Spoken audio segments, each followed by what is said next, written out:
countdown to the last comic shop in 5, 4, 3, 2,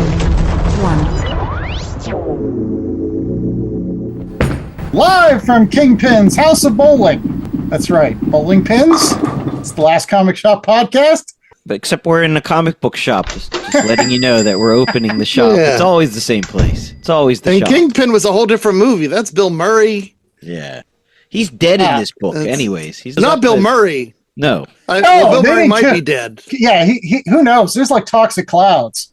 I would hope that Bill Murray would survive that. He survived, what's that, with everybody turning into zombies? Zombieland. That's it. Spoilers. Sorry. For a 15-year-old movie. I'm the host with the most, Andy Larson. I'm joined by Jay Scott and Chad Smith, as well as the wonderful Zach Thompson from Thompson's Comics Corner. He's going to be joining us for Chad's pick for the Merry Marvel March Society. Yes, if you've been paying attention the last couple of weeks, we have been reading all of Marvel's books. And that is because we pine for the days when Marvel was good. I think we can all agree that something is wrong with Marvel Comics recently. They suck. They got no good art. But Chad thinks that he found one that might be good that came out recently. What's our book this week, Chad? It's from Charles Soule, Steve McNiven, and Dean White. It came out last year in a 3-issue miniseries. It is called Daredevil, Cold Day in Hell. Yeah. And it's also sneakily a Punisher book, too. I saw what you did there, Chad. Oh, yeah. We've got some more Punisher coming up next week when we review Punisher Warzone. Wasn't that enough? Wasn't Punisher Warzone enough for you? That hasn't happened yet. Shh, quiet. You don't want to ruin continuity. Any case, last time we had Zach on the show, we were talking about X-Force, and he didn't know much about X-Force or X-Men. But I'm curious if he knows a lot about Daredevil. Do you know a lot about Daredevil, Zach? Oh, listen, I talked Chad into letting me on the show for this one because I had to make up for my lack thereof knowledge. So this time I know a lot more. Like, we're good to go for this show. we tossed you down the X-Well last time with no hope. But when it comes to Daredevil, do you have any favorites, any favorite writers, artists, any of that stuff? I mean, really, I don't have a hated writer or artist. I mean, I kind of like it all. And that varies from like the Frank Miller time to the Bendis, even to Zdarsky. Like, I like it all. Who Mark Waid did it. Oh yeah, like, I like it all. Like, I can't hate. Yeah, that's my thing about Daredevil is so his book is more often than not they give high quality creators a chance to shine, and so it's tough to find a bad run out there. I mean, they're there. I don't know. Would you think the Mike Murdoch run during the Stan Lee mid-'60s? You know who did the second coming of Mike Murdoch? Was this guy, Charles Soule. Okay. The most recent one that, for me, I love Daredevil. He's one of my ride or die books. But there was Shadowland, which I thought was real rough. You ain't got to say that it was rough. It sucked. Shadowland, terrible. Yeah. And then the Charles Soule run, I was not digging. Well, speaking of that, it's interesting that you bring up the word sucked in a Marvel comic book, because with the opening segment, we're going to be going to the texts. That's right. Once in a while here on the show, we'd like to give you an insider baseball look at some of the texts that we've been having back and forth over the past couple of months, aka years. And one conversation that always seems to come up when we're texting back and forth is, why does Marvel suck so much right now? Because it kind of sort of does. The Last Comic Shop is not known for negativity when it comes to comic books. We like to be positive. We like to celebrate what's going on with comic books. But as a Marvel fan, I don't like it, yo. I don't like anything that's going on, yo. It hasn't been good for a couple years. And I'm curious as to why that might be. So we're going to go ahead and start off with Jay Scott. Jay, do you have a theory, an inkling, something about what's going on with Marvel? Do you agree, first and foremost, I guess? I mean, DC is definitely putting out better books these days than Marvel. The storylines are better. But if you look at the creators, a lot of the same writers are working on both DC and Marvel books. So you can't just lay it at the feet of the creative teams, though I do think that the artists in the DC universe are a little bit more forward looking. I feel like you're getting a lot of, I don't want to say second tier talent in the art in Marvel, but the house style is definitely sort of, I don't want to say cliche at this point. It's tired. The house style for Marvel art, I think, is a bit tired, and they need to reinvent it. They need to get some new blood in. Yeah, to piggyback off of that, it's not bad. Like, I can't look at a lot of Marvel books and say that the art is bad. It's just not exciting. Look at the books that stand out, whether it's the Absolute books. I mean, you have Absolute Batman, where you have a definite take on a Batman. He's a giant human meatball. Or Absolute Martian Manhunter, where you have that Javier Rodriguez, and it's all weird and ooey gooey, and Hayden Sherman on Wonder Woman. You have artists that you can look at and identify, sight unseen almost. And when you go to Marvel, you're like, oh, is that Pepe Larraz? Well, it's the guy who's like Pepe Larraz. Oh, it's that other guy that's like Pepe Larraz. And it's like Multiplicity, where it's a copy of a copy of a copy, and then you get the guy that's just putting pizza in his wallet and be like, I like pizza. And that's Marvel art in my mind, Kerr. Zach, do you agree, disagree? I mean, you're one of the young bucks on there in comic books. So I'm a Wednesday warrior. I go every week, and I can tell you that I think I'm only pulling like 3 Marvel books. That would be the Hulk, the Infernal Hulk, which is really good, does not suck, and it's going to be the new Daredevil series that's coming out, and that one's just out of curiosity. Other than that, it's all boring. Like, I'm not trying to be negative towards Marvel, like super negative, but it's just all boring. It's all the same thing. It's all the same ideas that they've done in the past. Like the X-Men run that they just did, the main story, the Age of Apocalypse. I don't know. It happened in the 90s. It didn't do well.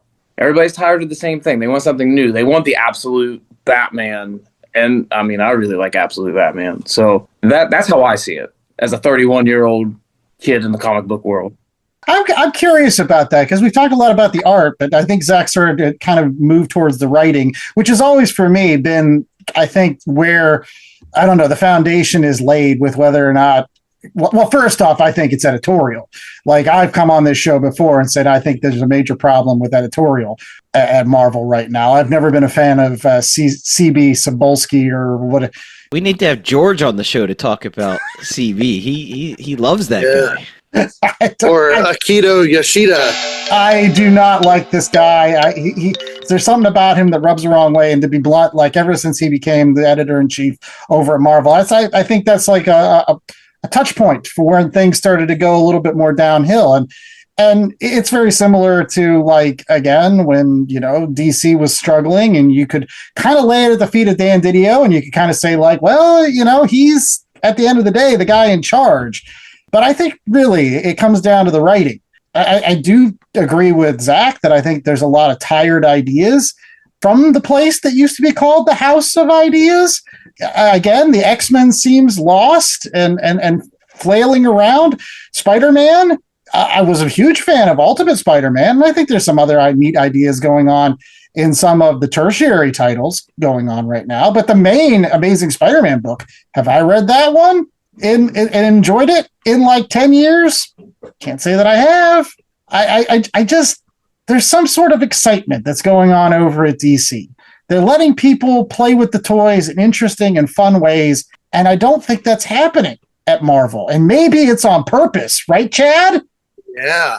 So you guys know, I'm a big Rob Liefeld fan. Recently on his podcast, he had this idea that Marvel might be tanking so they can get the next #1 draft pick.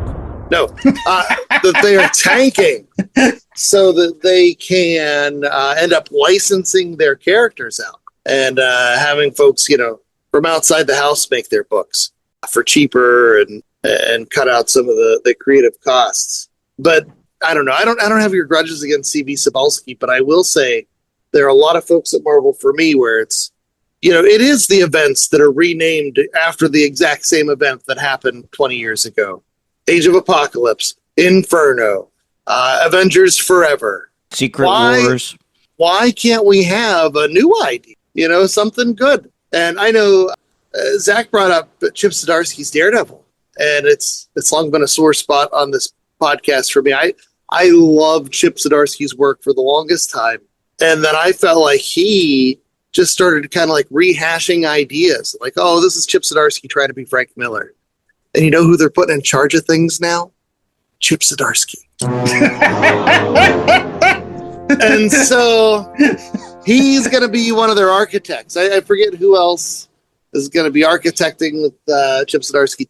It's one of those things where if we get the guy who's super creative and original from Howard the Duck and Sex Criminals, I'm all for it. But if we get the guy where it's like, oh, he wrote Batman for a real long time trying to be Grant Morrison, or oh, his Daredevil, oh, he's going to be like Frank Miller's Daredevil, but now Elektra's Daredevil. Ta-da! Like, I just feel like there is no new ideas. Whether it's Helverine, it's like, oh, let's take Wolverine's son and make him Ghost Rider Wolverine. The 16 bajillion Spider-Men, but how many of them matter? There's a new Spider-Boy, there's a new Spider-Girl, there's a new Spider-Everybody. And I love Miles Morales, I love Spider-Gwen, but at a certain point, it's diminishing returns. And, that's what you're getting in the Spider-Man books. Do you really feel like some of the rehashing of the ideas over at Marvel is because they are permanently stuck on just trying to appeal to the exact same fan base that has been buying their books for ad nauseum years and years and years? And so as a result of that, they're not really trying to court any new readers. Like, I do feel like at times DC is trying to court new readers. Like, people coming into the tent, that's why they came out with that DC Compact Edition where they were putting out some of the greatest hits, but in smaller versions so people could pick them up, read those old, and Marvel immediately piggybacked on that. They put out the Absolute and just went with it. Didn't say, no, we're going to stop this at 25. No. This is the gravy train now. Everybody's buying these books, so we're going to keep this going as long as we can. I feel like DC is trying to at least forward thinking in terms of like, we got to bring new blood, whether it's, folks of Zach's age or younger, but we can't just keep on relying on those old fogies that run the last comic shop. Yeah, it's interesting that you say that, but I also think that DC books, they appeal to a much broader audience. I think they've got some books that appeal to older people and some books that appeal to younger people. I think Marvel just is, they're writing for the 17-year-old, the 17 to 25-year-old that's 50 and 45 now buying their book. And look what happens when they try to go outside the box. Like, you were reading Ultimate X-Men with the Peach Momoko book. Oh, that was great. And then she had to cancel it. Her last issue was like a big middle finger to Marvel. Basically, she didn't say, I'm not going to finish this. I'm not leaving it. I'm not tying it in a nice bow for you just because you told me I have to. This is my last issue. Right? But there's that. How many other series they start out as ongoings, then they're a 5-issue miniseries or 10-issue miniseries. They don't give artists the chance to breathe and grow and try and succeed. So I would love to see that happen a little bit more often. Yeah, they just slap a red band on that cover and they show some guts or something like that. It does feel a bit gimmicky. Some of the stuff they're doing does feel exactly gimmicky. It's very gimmicky. Even like Ultimates. The Ultimate Universe was very gimmicky. And unlike Absolute, which I don't think was gimmicky. I think Absolute was just like, we're just trying new things. Ultimate was like, we're trying new things because it's part of this big storyline that we write with some alternate universe. You keep bringing up the Ultimate Universe. Did you guys read Ultimate Spider-Man, like the ending, and how flat it was? I was really upset about it. You make me wait 2 months for this book to come out, and then you just there's no resolve, no ending, no nothing. I was upset. And correct me if I'm wrong. The Ultimate Universe was a big Hickman thing, right? Yeah. Well, there you go. What do you expect? Oh, somebody got burnt to the X. Starts with a bang, ends with a whimper. Can't stick the landing. He sometimes, but oftentimes no. He's the comic book equivalent of J.J. Abrams. All right. Well, again, in the interest of not being too negative on The Last Comic Shop, we're going to take a commercial break. We'll be right back with more of The Last Comic Shop right after this. We're going to talk about a comic book that came out recently. It is, again, Daredevil, Cold Day in Hell, for those folks that are enjoying that Daredevil Born Again Season 2 that's out. Here's a Daredevil comic book for you. Stay tuned. Yeah, Hickman is my Chip Zdarsky. Hello, Last Comic Shop podcast listeners. It is George from Shortbox Summary. The only thing I like more than reading comics is collecting comics, and the only thing I like more than collecting comics is taking care of the comics I've collected. And there is no better place to get bags and boards for your favorite, heck, even your least favorite comics than BCW Supplies. You can get all the bags, boards, boxes, frames, and more that you need to help keep your comic collection in its best shape. Listeners of this podcast can enjoy 10% off their order with code LCSPOD. That's LCSPOD for 10% off your entire order. Keep it tuned to the Last Comic Shop podcast for the best in comic talk and the best in comic book supply savings, courtesy of BCW.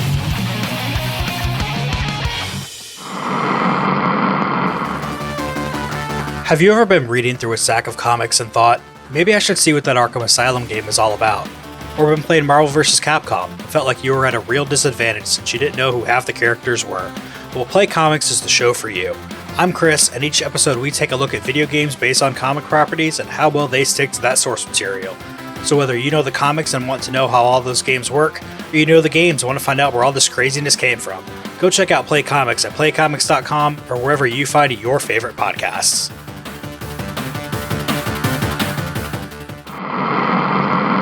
All right, we're back with more Last Comic Shop, and it is now time for our Read Pile Review. Yes, brought to you by BCWSupplies.com. If you need your bags, boards, boxes, all kinds of miscellaneous comic book bric-a-brac to keep all those comic books looking fresh, use that promo code LCSPOD at checkout. Save yourself 10%. Yes, save yourself 10%. It's good to save money. It's good to save a little bit of change. And plus, it helps the Last Comic Shop. It helps us continue to read books every single week, which is, I think, something that you like, or else you wouldn't be listening to this segment.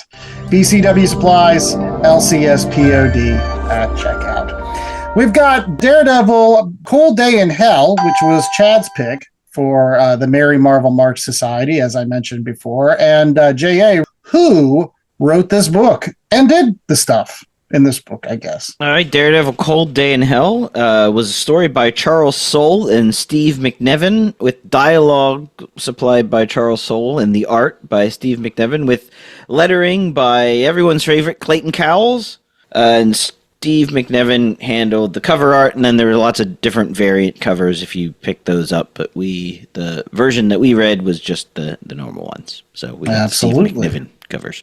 Which, by the way, there was a variant cover, a John Romita Jr. Al Williamson variant cover. Goodness. My shop did not have that one. I was kind of bitter about it. Was he punching, was that Blackheart? Or was it There's Typhoid Mary's in the background. Was it Mephisto that looked like, I don't know, a giant crab lizard monster? That was still the best. Still the best. Still the best indeed. By the way, this book is available in hardback at your local comic book shop if you have missed the single issue. So another good reason that we're covering it, because it's back out and you can pick it up today if you wish. But what happens in it, Chad? Was it a cold day in hell? Did Daredevil have to pack some extra long johns? They had to pack legs for Frank Castle, but no. So here we go. Not just long johns, but the legs inside them. But no, everybody's old or dead now, mostly. There's a big war. Heroes have been outlawed or whatever. There's DBs. I don't know what that is. But anyway, at one point, the Daredevil's walking along. He's been long depowered. He's gone to visit the grave of the Kingpin. He's like, oh, everything's crap now. The world is a mess. And all of a sudden, there's an explosion. Oh, and radioactivity emanates from the explosion. What's this? Daredevil's getting his powers back.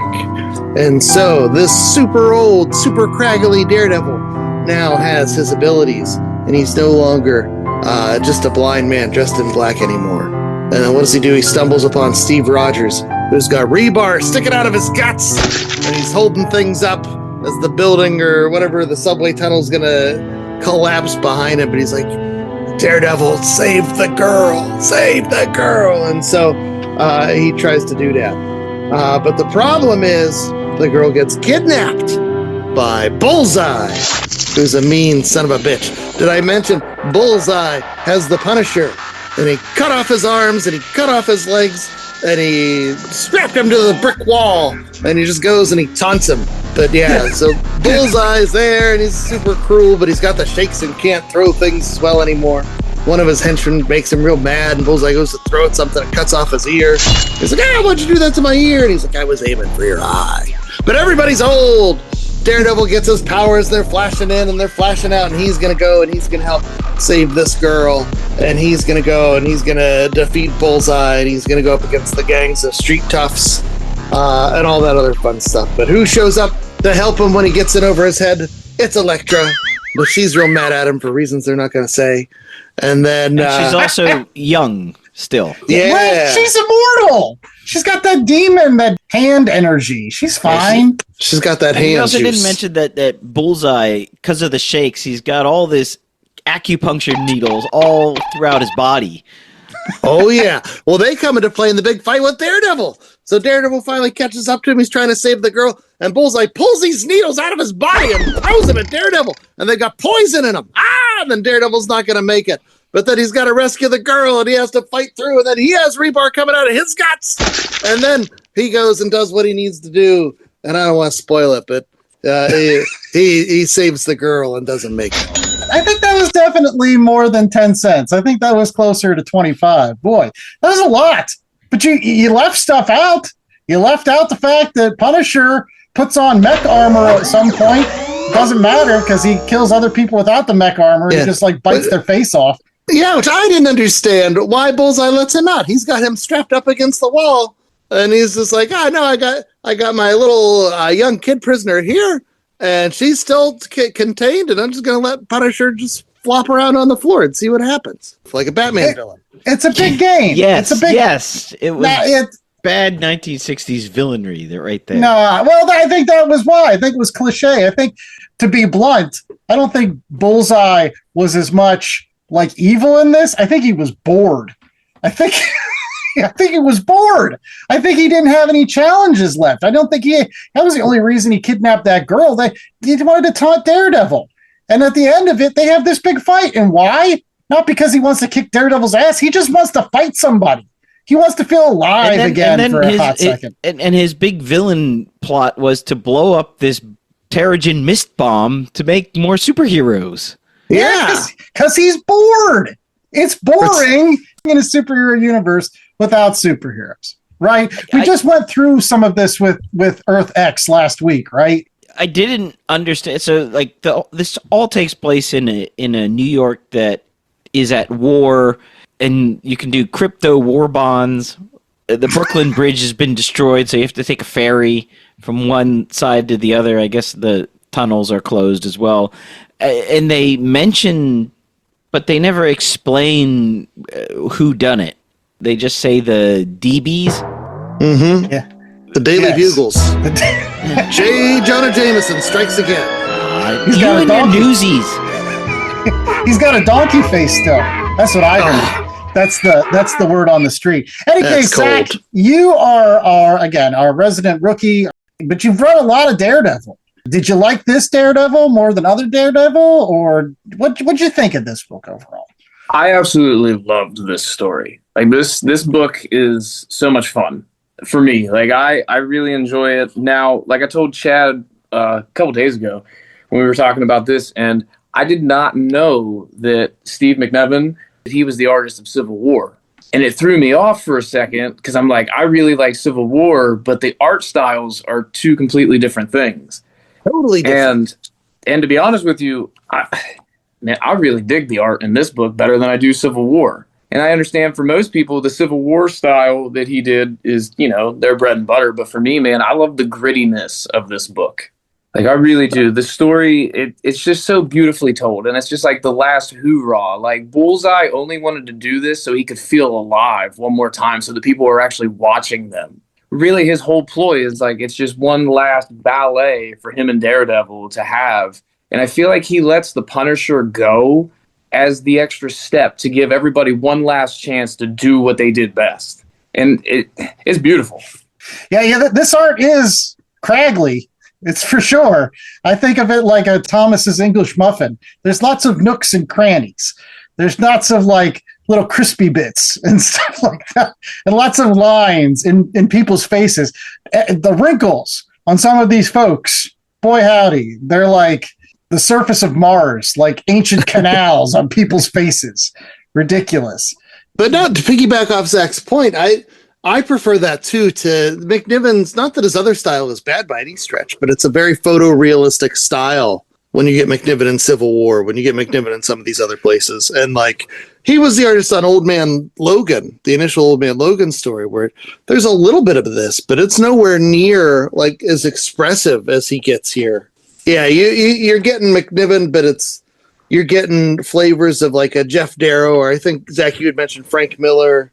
There's just something added to it that makes it more cartoony. It makes it more like comic art as opposed to just photorealistic stuff.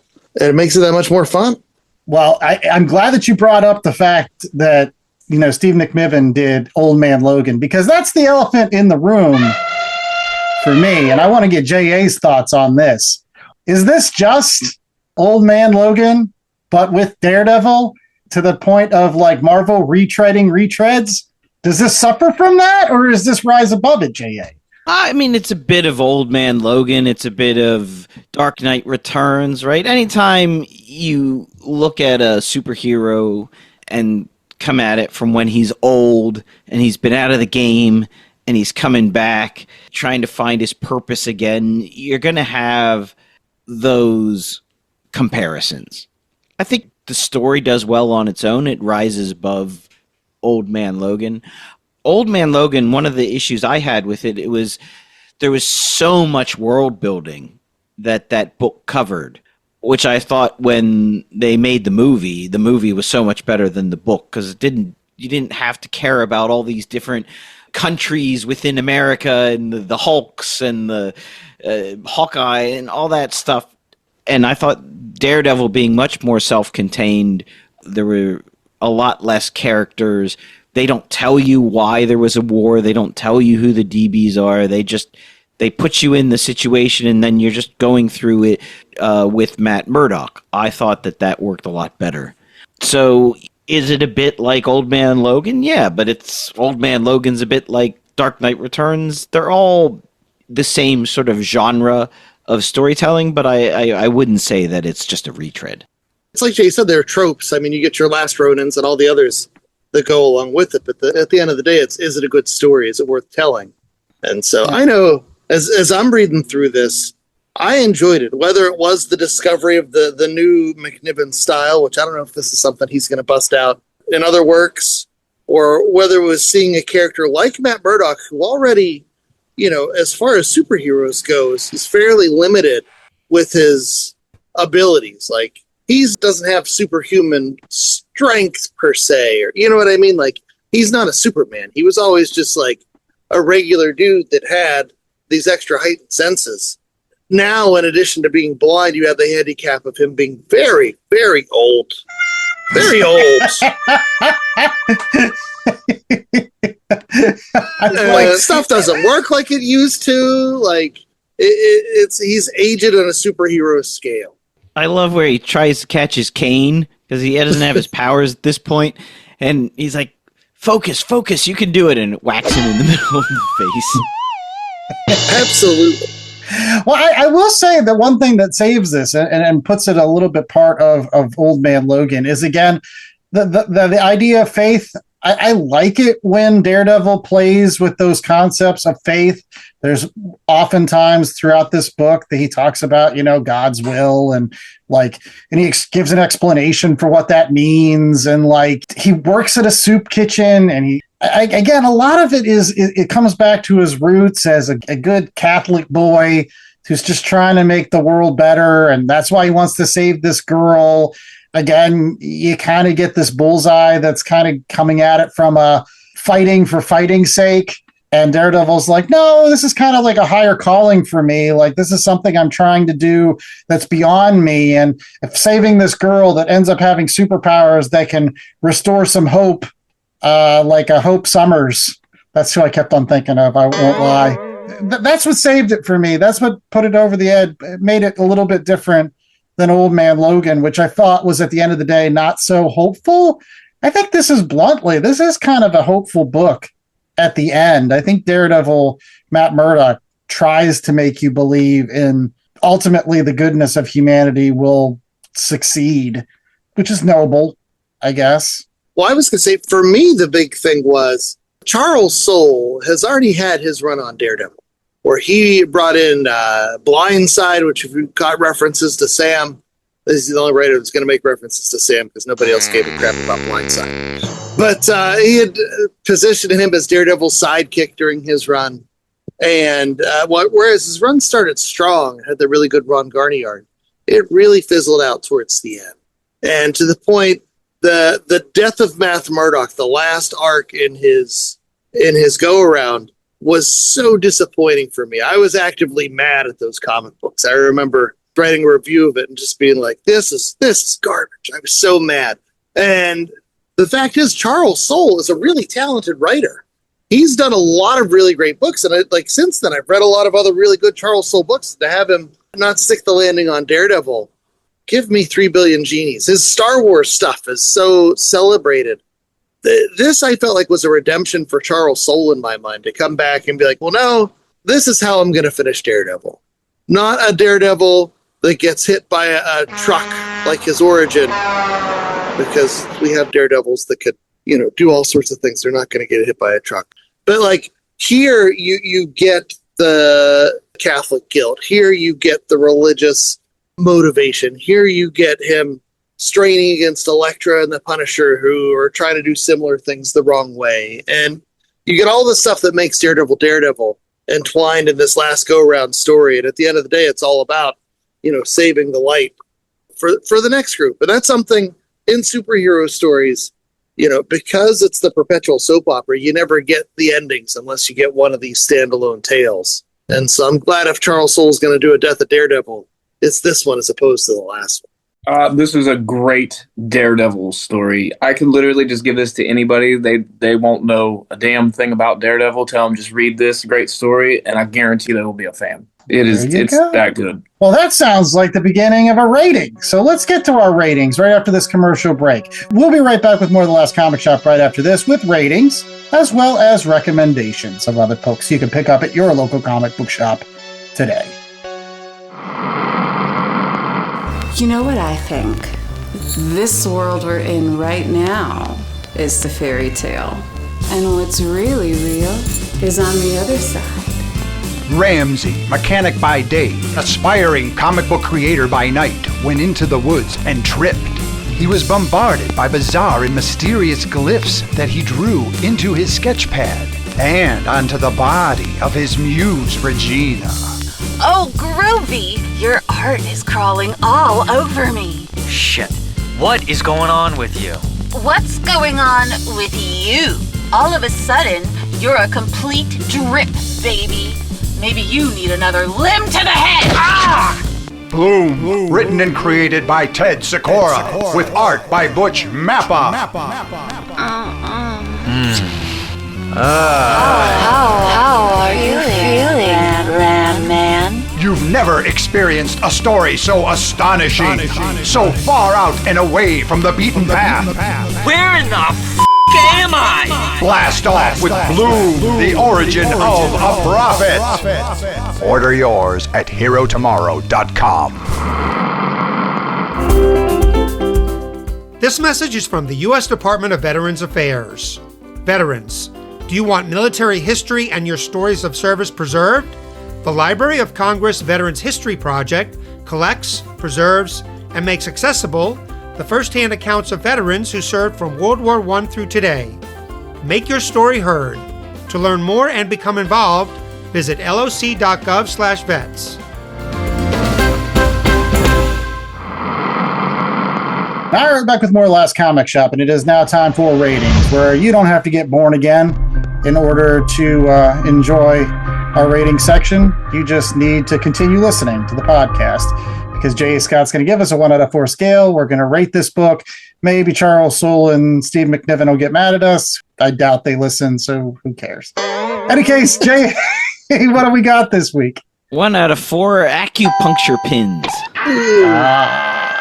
I thought you were going to go with 1 out of 4 phantom limbs of Punisher.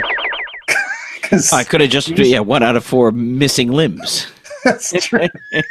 I did like that mech suit cobbled together hunk of crap that he had to. It was very much at that point like Frankencastle, and I was kind of like, yeah, I dig this a little bit. And I'm going to start off with my rating. I struggled in figuring out what I was going to exactly rate this, because there were parts of the story I didn't like, and then there were parts that I did. The parts I didn't like is, again, I thought the Steve McNiven art kind of reminded me too much of Frank Miller, which then immediately made me think not so much Old Man Logan for the story, but just Dark Knight Returns. And I'm like, oh, this is Daredevil Dark Knight Returns. Oh, well, that's a retread. And then there were some other parts that I didn't particularly like. It took me at least a half an hour to figure out who was in that train tunnel. Then they were like, oh, it's Captain America. And I'm like, really? Just because he was wearing a black t-shirt with... Initially, I thought it was the old character Mage. Does anybody remember Mage? Because he had a beard and a black t-shirt and like From a white Grendel? thing. Yeah, That's yeah, the universe. I know, but that's all I could think of was Matt Wagner and Mage. I'm like, that's Captain. All right, you're like, call him Captain America on that page that he shows up in. Like, how long did that take you to look at the words? It did look like Captain America. Whatever. But in the same breath, there were some things that I liked. I liked the fact that they used the Punisher. I kind of sort of wanted the Punisher to get people because he was tortured for gosh knows how many years. And I was just like, yeah, no, I want him to get his just desserts on some folks. I don't want to lie. And I liked Daredevil again, the whole faith aspect of Daredevil that saved it from just being another, old guy that gets his powers back. I wish they would have done a little bit more with the Elektra thing, because that was kind of neat how she shows up and she's like, I could go with the beast. Like I could give in to the devil. But I'm not. I'm going to still side on the side of angels and go out trying to save this girl. I still struggle, though. And as a result of struggling, I can't give it more than a 3. So I'm going to give it a 2.5. I do think that folks that maybe enjoy Daredevil as a character should read it. It is a good coda. I think that lots of superheroes should have this final chapter kind of book. And this one is perfectly fine for that. It's just that, I don't know, there was a lot of things that were still... Who were the DBs? What the heck happened? Like, I kind of sort of wanted a little bit more explanation. So 2.5. J.A. Yeah, I like how you say, every superhero should sort of have like a old man or old woman, old person returning to the fold, getting their powers back, one last go-round type story. So Daredevil has this, you have Old Man Logan, you have Dark Knight Returns, sort of like the opposite of a Zero issue. Maybe you could call this, I don't know, would you call this, well, you can't call it what would you call it? You can't call it the 100th issue because they already have... Year 100 instead of year 1. Okay, whatever it is. Year 85. Yeah. Year AARP. Now you're just eating your dinners at 4 o'clock for the early bird special. That's right. I really enjoyed it. It did at times feel sort of like this is the Daredevil version of Dark Knight Returns. I thought much more so than Old Man Logan. But I thought it was really well done, really well constructed, a great tight story. Only 3 issues. But those 3 issues I thought packed in a lot for a modern comic. I mean, you look at Phoenix, we got 5 issues of that, and that could have been done in probably 2 issues of a Silver Age book or a Bronze Age book. A Silver Age book that would have been like half of the book, and then you would have got a Watcher tale or something, the other half of it. Anyways, I digress. I really enjoyed the art. I did like the Elektra bit. I like when she shows up and Daredevil's about to get killed and she just cuts the guy's head off because she is that bad. And I did like that he was sort of channeling the John Romita Jr. Elektra with her hair and everything, the crunchy look to go with that. So for me, it's a 3. It's a 3 acupuncture needles. All right. Zach, what do you say? It's a 4, so we're just going to go right off the rip. It's a 4. So the last time I was on the show, I recommended Old Man Logan. As you can tell, I really like that style. It's just so damn good. Like for me, it really is. Like you get everything, man. You get Daredevil, you get Elektra, you get Bullseye, you get Punisher. So when you think of Daredevil, they're all four usually all attached to the hip. So you get all four of them. You get a well-told story. It's complete from start to beginning. You get the ending, which again, she is the beacon of hope, which I did like that. I really did enjoy that. Charles Soule did so good, and I feel like he did redeem himself from his main Daredevil run, because it did end very flat. And like I said, I would literally hand this book to somebody that's never read a comic book and be like, read this, and that's my recommendation for it. So 4, definitely. All right, Chad, it was your pick. Are you going the 4 as well? So I'm not going to go that high, but I can definitely see where Zach is coming from. And especially for those folks that are coming to Daredevil from those excellent shows that they put out, like this is what you want out of a Daredevil book. These are the characters you're used to seeing. And even the big omission is Kingpin, but they had to kill off somebody at the start. So they still reference him. He's still present in the book. And I do think, as Zach said earlier, like, this is a great redux for Charles Soule. And I think Steve McNiven's art brings something to the table that elevates Steve McNiven's art. I like all of these things. And then to Jay's point, it's 3 issues, but it felt like a complete story. Did it feel like they left some things on the table? And if you look in the back matter, like, Steve McNiven's like, yeah, I was planning that, hoping that maybe somebody else is going to come in and do something with Captain America's journal. Or somebody could do something with the DBs or, any of those things. There are a number of things that were left unexplored, leave them wanting more. I thought all of that was great. And then I do think that it's true to the character, even more so than some of the other Charles Soule stuff that he had written. And so all of that stuff is real positive. Do I think it's the best Daredevil story? This is why I have to knock it a little bit. I think it was a really good story. I've read better Daredevil stories, and I think that this only suffers by comparison. When you're comparing it to the works of Frank Miller or Ann Nesenti or Mark Waid and the wonderful artists that came along with those folks, I wouldn't put this in my top tier Daredevil stories, but I also wouldn't hesitate to find somebody that's like, yeah, I like that show. Do you have anything you could recommend? Like, yes, here, take this. This is a great in, and then make sure you get to the Frank Miller stuff. Make sure you get to where he's wearing the black costume and running around. Make sure you get to the ones where he's battling himself. All that stuff is out there as well. So at the end of the day, I'm going to give it a 3.5. I think it's real good. I don't think it's the best of the best, but I think all the creatives involved put forth a valiant effort and told a good story in 3 issues, which is tough to do these days. Well, one thing that's not tough is to find some really great comic books at your local comic book store. But if you're having trouble, here are some recommendations. Yes, our time of every single show, where we give you other books in addition to Daredevil, Cold Day in Hell, which you can find in maybe single issues, or if more likely, you can get it in this awesome hardcover that was released just last month. So that's... By the way, that John Romita Jr. Al Williamson cover, that's in that hardcover in the back matter. Oh, I'm so jealous. There you go. But I did get my Frank Miller Daredevil cover, which, by the way, talk about when people try something different, how much people hate the modern Frank Miller stuff. I like it. It's weird looking. I dig it. But one thing that we're also hoping you dig and that you don't hate is Chad's recommendation this week. We're going to start off with them. So, Chad, what do you got for us? Okay, so I did not know we were going to start with What's Wrong with Marvel segment. But my choice is the most recent Spider-Man Wolverine mini maxi series. It was 10 issues. It's written by Mark Guggenheim, and the art goes back and forth. Primarily at the beginning, it's Kari Andrews, who channels a mix of Todd McFarlane, Joe Mad, and Scotty Young. And then the other portions of the issues are by Gerardo Sandoval. And he's a guy that you want to think of Todd McFarlane mixed with like a Ryan Otley style. So even though there's 2 art teams, they are simpatico. This represents the current Marvel for me. Like 1, it's 10 issues and out. Like issue 10 just released last month. It's done now.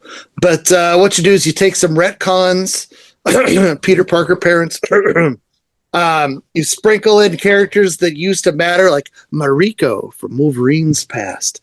You take care of some other retcons by re-retconning them out of the picture. Goodbye, Teresa Parker. You guys remember Teresa Parker? Yeah, thanks, Chip Zdarsky. Anyway, she's gone. She's out. And then you throw in some multiversal hijinks. You get to meet Arachnix, which is a Spider-Man Wolverine combo hero killer guy, and who goes and kills all the other Wolverines and Spider-Man so that he could rule the multiverse. But the art was real fun and evoked that 90s feel and that 90s excitement, even if it did feel a little bit like fan fiction, right? It echoes a lot of the things that came before it. As long as you remember who Mariko was and why she matters, like, oh, okay, I can get it. If you don't have that background, I don't know how impactful that's going to be, but that's what Marvel's like a lot these days. But if you squint your eyes just enough and allow yourself to enjoy it, it's a fun 10-issue romp. And once you get done with issue 10, you're like, oh, man, I really wish there was an issue 11. Like, I could read this book month for month, for a long time. I enjoyed the creatives involved. The action scenes were super intense. Sometimes they were really graphic and violent. I was surprised I didn't get the red band rating. But the story stays true to the characters. So, I mean, it's modern Marvel. It's 10 issues. Are there things you'll roll your eyes at? Sure. But then there are things where your eyes will open real wide and be like, oh, I can't believe they did that. And Carrie Andrews brings back the sideways double-page spreads. Oh, magnifique. Spider-Man Wolverine 1 through 10. Well, speaking of team-ups, that goes hand in hand with my recommendation this week, and something I'm very, very excited about, and something that Marvel is finally, I guess, doing right, as opposed to wrong, and that is teaming up with DC, whether it was Batman and Deadpool or the upcoming Superman Spider-Man, which we're going to have on this show in just 2 weeks' time. We're going to be reviewing that on the episode. I went back and I had to read one of arguably my favorite team-ups from the late 70s, early 80s, and that is the second of the Superman Spider-Man team-ups, aka Superman and Spider-Man, which was recently re-released in Treasury format. You can pick it up at your local comic book shop for $20. Some of your local comic book shops might still have it in that oversized Treasury edition reprint. But boy, howdy, do I love this book. And I love it even more than the original Superman Spider-Man team up that we did on this show. Why? Because first off, the main bad guy is Dr. Doom, which is always huge for me. It's written by Jim Shooter, which I like. All the pencils are done by John Buscema. He's pretty much like Jose Luis Garcia Lopez of the Marvel Universe. He taught us how to draw the Marvel way. So if you want all the characters looking like they should, then you get that. But then the inks are done by, oh my gosh, you got Joe Sinnott, Klaus Janson, you got Terry Austin, you got Bob McLeod, you got Al Milgrom, you got Walt Simonson, you got Bob Layton, you got Joe Rubinstein, you got Steve Leohola. Just a who's who of people worked on this particular book, and a who's who of characters are in this. So Superman, Spider-Man, main bad guy, Dr. Doom, but Wonder Woman's in this book, the Incredible Hulk's in this book, Parasite's in this book, but who cares about Parasite? But still, pretty awesome character that can absorb powers. The plot is like, Dr. Doom's trying to make all of the fossil fuels radioactive so that he can become king of the world with his new energy source or whatever, but who cares? It's Superman and Superman punches Incredible Hulk, and Spider-Man's fighting Wonder Woman. It's like everything you want out of a team-up book. It's like putting all the action figures together and just letting them fight. So if you like team-ups, go pick this one up, especially with the Superman Spider-Man book coming out soon. You'll really, really dig it. It's in that omnibus of the greatest team-ups of Marvel and DC. It's in there. Plus, again, you might be able to still find the Treasury or the original Treasury that's out there now. But great stuff. Zach. All right, so to keep up the theme of team-ups, which this was all by accident. So Daredevil Cold Day in Hell is all serious and it's all dark and it's broody. Well, I went the complete opposite. So for my recommendation, it's Jeff meets Daredevil #1. And I bought this only because Nick Klein did a variant cover that looks like the Jaws poster, which you can't see it, but it's beautiful. I bought this and I instantly fell in love with the cover. And I know Jeff from Marvel Rivals, great video game. And I have dabbed into on unlimited that you can read the Infinity comics. So I opened this up, and my kid is 7 years old, and he absolutely loved this. Like, it's so damn adorable. It really is. You get one little Daredevil story that he teams up with him, and then my favorite story inside of it is him and the Hulk. And it's so, you want to get a kid introduced into comic books, this is perfect. Like, it's so cute, it's so relatable, it's so friendly. It's everything as a parent for me that would want my kid to read. So I highly recommend this for any parent that wants to get their kid into this. This is the right way to do it. It's great. There you go. That Guri Huru art in there is fantastic. They are. I'm so glad you said the name because I was butchering that. All right, J.A., wrap us up. I'm going to recommend another Charles Soule and Steve McNiven adventure. This came out, I think, in 2014, and then the trade paperback was 2016. This is a 4-issue miniseries, The Death of Wolverine, with Jay Leisten inks and Justin Ponser colors.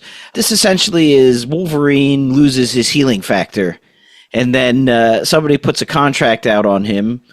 Spoiler alert, it's Viper out of Madripoor, and all the baddies come out of the woodwork to try to kill him. It sold me because he goes to see Mr. Fantastic, and Mr. Fantastic's like, yeah, I will try to save you and try to fix your healing factor, but you probably don't want to put your claws out because you might die from a bacteria infection when you suck them back in. Which I was like, nice! And oh, by the way, you're probably going to die from leukemia because your bones, which are now covered in adamantium, were exposed to the nuclear blast in Nagasaki. Jeez, that's stuff we don't think about. Yeah. I'm hoping he's got little hand sanitizers in those little pouches that the claws come out of now. That's why he has pouches for hand sanitizer. So he's fighting, and he's not bringing his claws out because he doesn't want to, I guess, get a bacterial infection or a staph infection or something, you know? Athlete's foot would probably be bad for him at this point. I was going to say, they're claws, not a staph, but yeah, infections are bad. Kitty Pryde shows up. He goes to Madripoor. He fights Sabretooth. It's just a very fun story. And Steve McNiven's art is much more akin to what you saw in Civil War. I don't know. I've been on this run of Marvel killing off characters. The death of Silver Surfer. The death of Wolverine. I mean, they never die because they're comic book plus Wolverine. I mean, they put out a whole series during Krakoa, the X-deaths and lives of Wolverine. So there they tried to kill him 10 times. Though I don't know if some of that was probably related to Moira X as well. So that's it. That's what I've got. It's a fun story. It's not going to break the bank. It's 4 issues. Is that the one where they pour adamantium all over him and he becomes a statue? Spoilers! Spoilers, dude! I didn't know! There's so many times they've killed Wolverine. I don't know if that was that one or a different one. I didn't read it. What I do read is the books that are assigned to us. And if you want to listen to some of the more books that are going to be assigned to us over Read Piles in the future, all you have to do is go out to www.lastcomicshoppodcast.com, rate, review, and subscribe, and you're never going to miss any of the episodes. Next week, we're going to be reviewing the first 5 issues of the Punisher Max series. So if you like Punisher in Daredevil, Cold Day in Hell, got to go back and read that. That is the granddaddy of all of the great Punisher stuff. That is Garth Ennis. Plus, we're going to be doing a movie, not the one with Thomas J.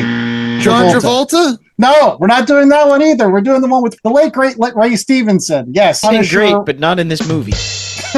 Quiet! Don't spoilers! It's Punisher Warzone. How are we spoiling that? That movie already is spoiled. But get out of the fridge and left it on the counter. Rate, review, and subscribe so you don't miss next week's episode as we wrap up the Merry Marvel March Society. And remember, just next week, Superman Spider-Man drops at your local comic book shop. Find it one of those issues because we will be covering that the following week. So yes, pick that up, read that so that you can check out our review in 2 short weeks. There you go. And spoilers, while we might be the last comic shop podcast, we don't want to be the last comic shop. So we encourage everybody to get out there and support your local shops, whether that is by checking out things like Daredevil, Cold Day in Hell, either in the back issues or in that sweet, sweet hardcover edition that just dropped last month. Or on that Steve McNiven Charles Soule tip, you want to go and look for The Death of Wolverine. Or you could go look for some It's Jeff Meets Daredevil for that fun Guri-Huru action. See if you can find that Jaws cover. That is one badass looking cover for Jeff. And then speaking of badass covers, it's Superman and Spider-Man. The Treasury edition was just re-released about a month or so ago. Andy did not mention they came out with a foil cover. Oh, it's Treasury and it's shiny. And it's everything I wanted in this world. So you can snag that one. And then finally, my recommendation was that Spider-Man and Wolverine miniseries, that 10-issue run that just wrapped up. But all that and more waits for you at your local comic shop. And then you can circle back to the internets. Find us on the socials at Last Comic Shop Podcast or our website, www.lastcomicshoppodcast.com, where you can find links to prior episodes and links to what else, Jay? Our merch store, where you can get t-shirts, coffee mugs, tote bags, hats, shorts. This week, you can buy a special shirt that's been cut up and then sewn back together, a la the Daredevil outfit, which nobody mentioned in the show. That when he puts on his costume, it looks like it's... It looked like Frankenstein. It was Frankenstein. Yeah. That what it was going for? I don't know. It was like, I didn't understand that part.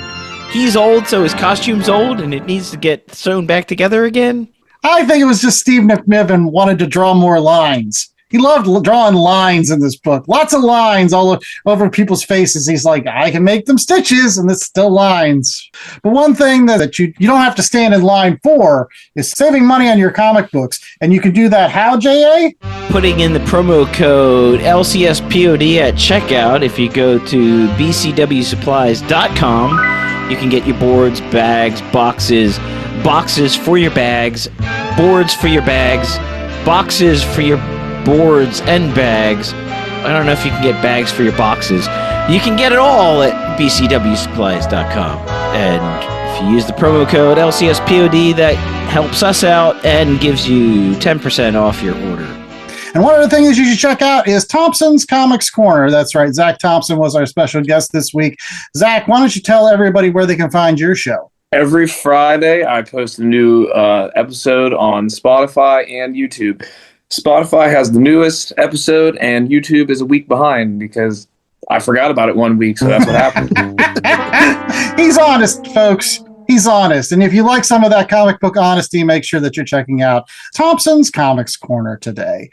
Until next week, when you can listen to more Last Comic Shop podcast, I was the host with the most, Larson. I was joined by Jay Scott and Chad Smith, as well as Zach Thompson from Thompson's Comics Corner. And we hope that you stay safe. Stay not blind. Find your sight. Find your faith. Find something to keep you going, especially when you have to ride weird ferries that smell. It's a weird segment where he's like, I got to go up top because, man, this place smells. Yeah, that's just New York for you. Yeah. Imagine being in New York with a super sense of smell. That's a fate worse than most other things, I feel. I mean, they didn't mention it, but I assume that that was the Staten Island ferry. Is that the one that Colin Jost owns now?